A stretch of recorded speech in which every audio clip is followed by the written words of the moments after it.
こんにちは、岩根です。先日ツイッターでアニメーターのアルバイトについての意見をいくつか目にしました。それについて僕自身がちょっと興味を持ったので、アンケートを取ったり、何人かに DM でご意見を伺ったりした結果を皆さんと共有したいと思います。このチャンネルでは、お絵描きやアニメ作りに役立つ情報を発信していきたいと思っています。少しでも興味を持っていただけたら、ぜひチャンネル登録をよろしくお願いいたします。また必ず使うとお約束はできませんし、使ったからといって何のお礼もできませんが、配信で使用可能なオリジナルキャラをお持ちの方は、ぜひ Twitter の DM 経由でご連絡ください。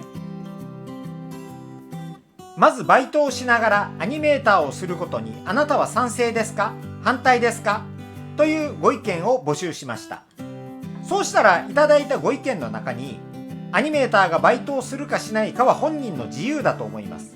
なぜなら、業務委託契約という形をとって労基逃れをしている以上、雇用関係にはないので、スタジオ側はアニメーターを拘束する資格がないからです。仕事を引き受けるか引き受けないかは本来アニメーターの自由のはずです。親の援助がなければ生活できないほどギャラが安いのですから、週に数日別のアルバイトをして生活費を稼がなければアニメーターを辞めていくしかないという人も多いと思います。僕自身もギャラの安さに驚きアニメーターになるのを諦めた口です。というのがあって、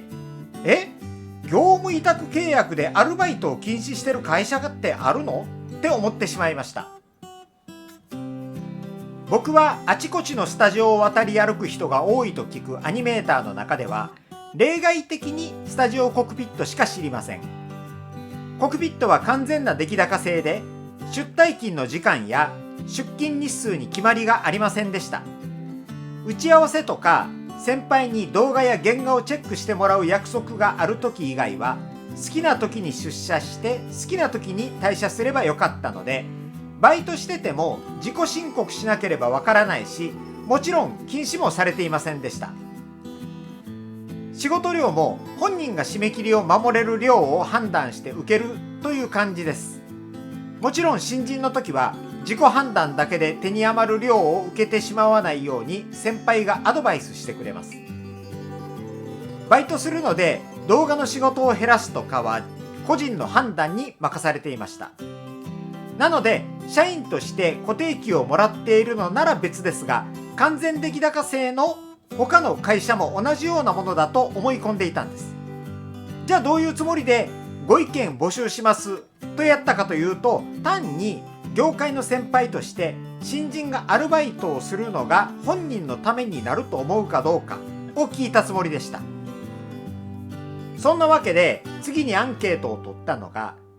会社所属経験のあるアニメーターの方に質問です。現在過去問わずアルバイトを禁止しているスタジオに所属したことがありますか？です。結果は106票中はいが 42%。アルバイトを禁止しているスタジオに所属したことがあるアニメーターの方に質問です。給与形態は？その結果59票中完全出来高 47%、少しでも固定給あり 24%、社員給与 29% でした。完全出来高制でバイトを禁止している会社に所属したことがある方が結構いらっしゃるんですね。自分の認識不足を知りました。アルバイトなどせずに最初からアニメーター一筋で生活できれば問題ないんですが、現在のアニメーターの報酬ではそれが難しいことも多いと思います。自分はバイトしながらでもアニメーターを続けたい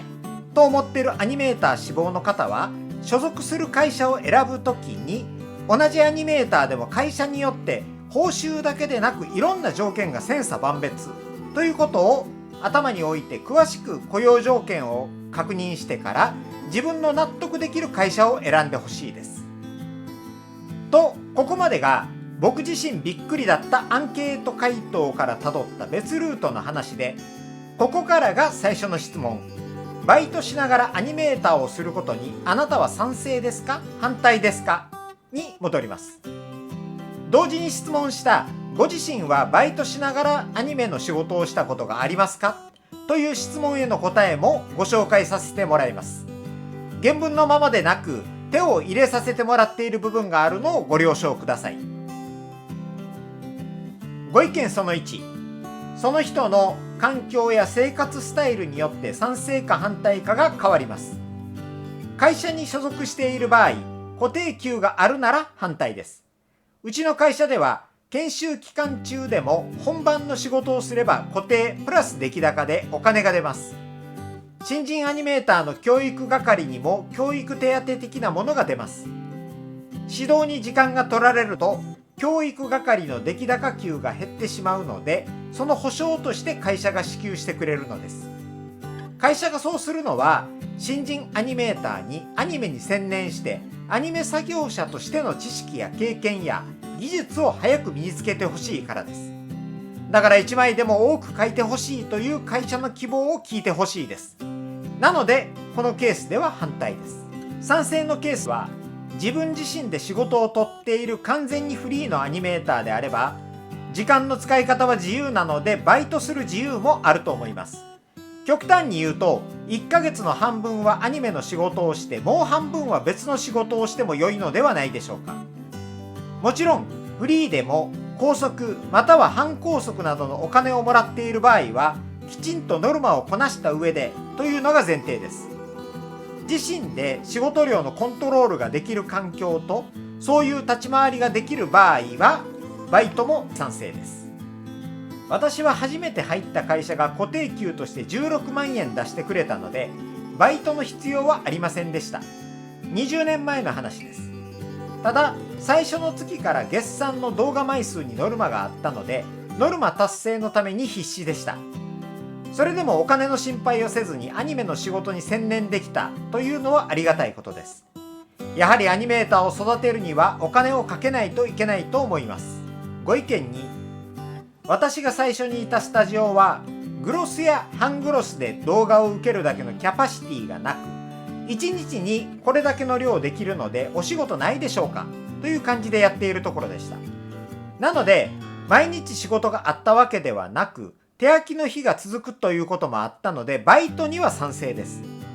手空きが続くと収入が壊滅的になるので、手空きが決まった時に日雇い派遣的なアルバイトをしていた方もいました。毎日確実にアニメの仕事があるならば、